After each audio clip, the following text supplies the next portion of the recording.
129 রানের স্বল্প পুঁজি নিয়েও দ্বিতীয় টি-20তে 27 রানে ক্যারিবীয়দের হারিয়েছে বাংলাদেশ। এ জয়ের ফলে এক ম্যাচ হাতে রেখে সিরিজ নিজেদের করে নিয়েছে মিরাজ-তাসকিনরা। বুধবার কিংস্টাউনে সিরিজের দ্বিতীয় টি-20তে টসে হেরে আগে ব্যাট করা বাংলাদেশ নির্ধারিত 20 ওভারে 7 উইকেটে 129 রান সংগ্রহ করে।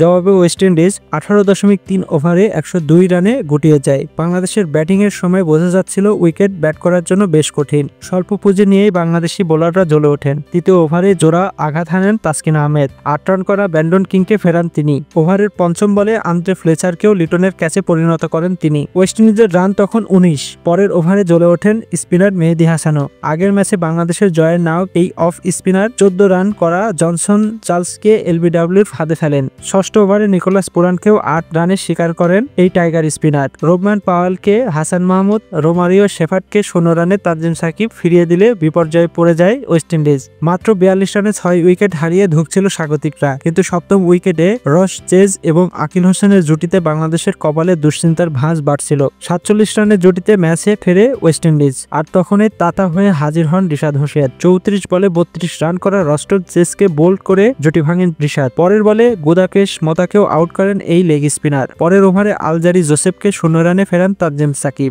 শেষ পর্যন্ত একাই লড়ে আকিল হাসান। তার 31 বলে 31 রানের ইনিংস শুধু হারের ব্যবধানেই কমেছে। তাকে ফিরিয়ে ওয়েস্ট ইন্ডিজের ইনিংস গুটিয়ে দেন তাসকিন আহমেদ। বাংলাদেশের পক্ষে তাসকিন আহমেদ 3.3 ওভারে 16 রানে 3 উইকেটে শিকার করেন। 2টি করে উইকেট শিকার করেন মেহেদী হাসান, তানজিম সাকিব ও রিশাদ আহমেদ। বাকি উইকেটটি যায় হাসান মাহমুদের দখলে। এর আগে বাংলাদেশকে জয়ের পুঁজি এনে দেন শামীম হোসেন পাটোয়ারি। 8 নম্বরে নেমে 17 বলে 2টি করে 4 ও 6-এ 35 রানের দুর্দান্ত এক ইনিংস খেলেন তিনি। এছাড়া মেহেদী হাসান মিরাজ 25 বলে 26 এবং জাকির আলী 20 বলে 21 রানের ইনিংস খেলে অবদান রাখেন। ওয়েস্ট ইন্ডিজের পক্ষে গুদাকেশ মতি 2 উইকেট শিকার করেন। এছাড়া Akeal Hosein, Roston Chase, Alzarri Joseph এবং ওবেদ ম্যাকয় 1টি করে উইকেট শিকার করেন।